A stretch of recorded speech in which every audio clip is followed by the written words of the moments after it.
Good morning students. स्वागत है आपका ब्राइट स्कूल की ऑनलाइन क्लासेज में।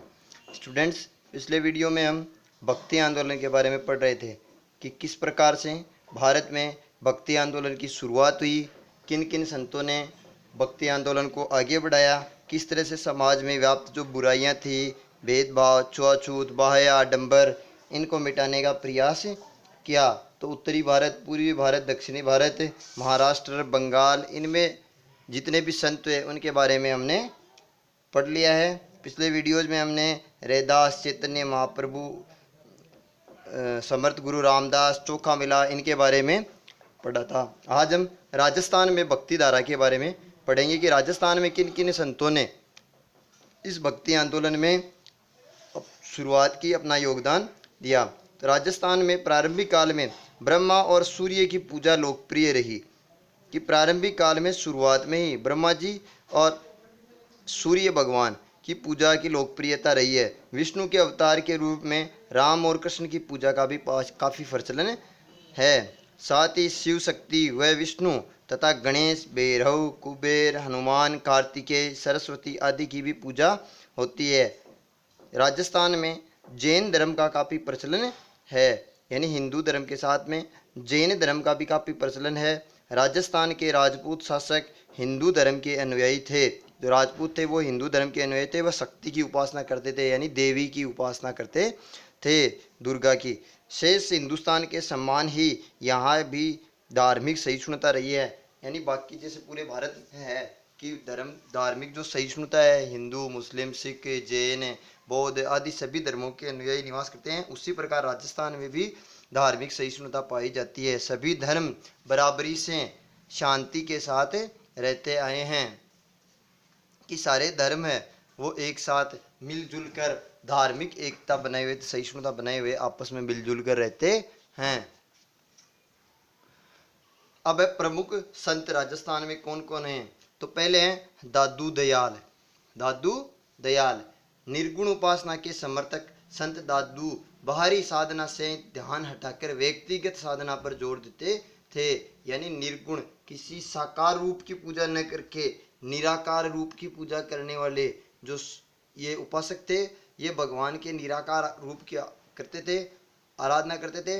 वह बाहरी साधना से ध्यान हटाकर, यानी लोक दिखावा न करके व्यक्तिगत साधना पर जोर देते थे। दादू ने ईश्वर की भक्ति को समाज सेवा एवं मानवतावादी दृष्टि से जोड़ा, यानी ईश्वर की भक्ति तभी होगी जब हम समाज सेवा करेंगे, मानववादी जो दृष्टिकोण रखेंगे, मनुष्यों के आपस में परोपकार की भावना रखेंगे, तभी ईश्वर की सही भक्ति हो सकती है। दादू ने अहंकार से दूर रहकर विनम्रता से ईश्वर के प्रति समर्पित रहने की शिक्षा दी है, यानी अहंकार दूर रखना चाहिए कि कभी भी घमंड नहीं करना चाहिए व्यक्ति को, और ईश्वर की प्रति समर्पित भावना यानी समर्पण की भावना रखनी चाहिए। दादू ने बताया कि ईश्वर की प्राप्ति न केवल प्रेम और भक्ति के माध्यम से ही संभव है, बल्कि मानवता के प्रति सेवा से भी संभव हो सकती है, कि केवल भक्ति और प्रेम से ही नहीं बल्कि मानवता, भलाई करके, गरीबों की सहायता करके, जो जीव जंतु उनके प्रति दया भाव रख के मानवता की सेवा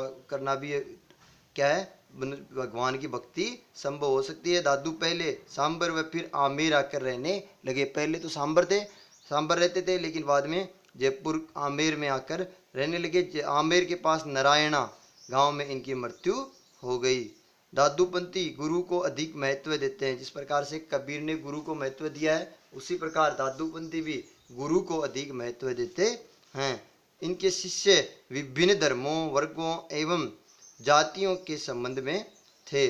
संबंध थे कि इनके शिष्य थे वो सभी धर्मों के, सभी वर्गों के, सभी जातियों से संबंधित थे। इनकी शिक्षाएं दादू दयाल री वाणी और दादू दयाल रा दूहा में संग्रहित है। दो संकलित जो ग्रंथ है, एक दादू दयाल री वाणी, दूसरा दादू दयाल रा दूहा में संग्रहित है। दादू के अनुसार ब्रह्म एक है, वह सब जगह विद्यमान है, सभी जगह होता है, कि ईश्वर एक है। सभी धर्मों के लोग उसको अलग अलग नाम से जानते हैं, उसकी अलग अलग नाम से पूजा करते हैं अलग अलग तरीके से, लेकिन परमात्मा एक ही है। इस प्रकार क्वेश्चन पूछा जा सकता है कि दादू दयाल के बारे में आप क्या समझते हैं, या दादू दयाल के क्या उपदेश थे, किस तरह से उन्होंने धार्मिक सहिष्णुता को सुदृढ़ किया। नेक्स्ट है मीराबाई। मीराबाई जो प्रमुख कृष्ण भक्त थी और एक प्रसिद्ध भक्त रही है।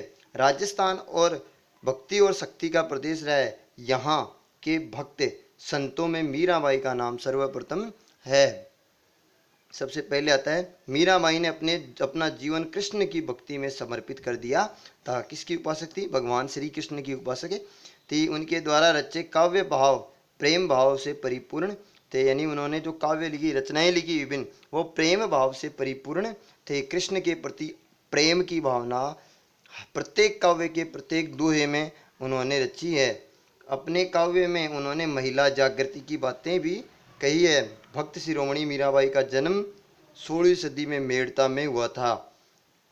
इनके पिता रतन सिंह मेड़ता के शासक दूधाजी के चौथे पुत्र थे। मीराबाई अपने पिता की इकलौती बेटी थी। कि मीराबाई अपने पिता की जो रतन सिंह की एक ही बेटी थी। मीरा के दादा दादी भगवान श्री कृष्ण के परमहंस थे। जो दूधाजी थे उन्होंने ही जो चार भुजानाथ जी का जो मंदिर है मेड़ता में, उसका निर्माण करवाया था।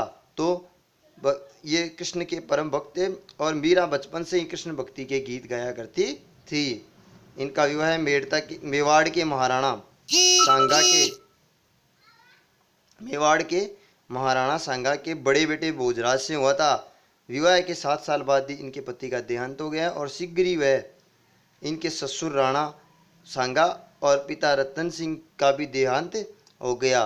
पति की मृत्यु के बाद इनके ससुर और पिता का भी देहांत हो गया। इसके पश्चात मीराबाई पूर्ण रूप से कृष्ण भक्ति में डूब गई थी। वृंदावन और द्वारिका में इन्होंने काफी समय भजन कीर्तन और साधु संगति में बिताया। मीरा वृंदावन से द्वारका गई। द्वारका में श्री कृष्ण भक्ति में रणछोड़ जी की मूर्ति के आगे नृत्य करते हुए मीरा ने संसार त्याग दिया। यानी कृष्ण की परम भक्ति और कृष्ण भक्ति में लीन होते रहते हुए ही ये संसार से विदा हो गई। मीराबाई ने अपने भजनों में कृष्ण के प्रति प्रेम व समर्पण का भाव प्रकट किया है। जैसा कि निम्न पंक्तियों में मिलता है कि मेरे तो गिरधर गोपाल दूसरों ने कोई, जाके सिर मोर मुकुट मेरो पति सोई। यानी भगवान श्री कृष्ण को इन्होंने अपने पति के रूप में मानकर प्रेम किया है। मीराबाई की काव्य रचनाएं आज भी लोकप्रिय है। मीराबाई ने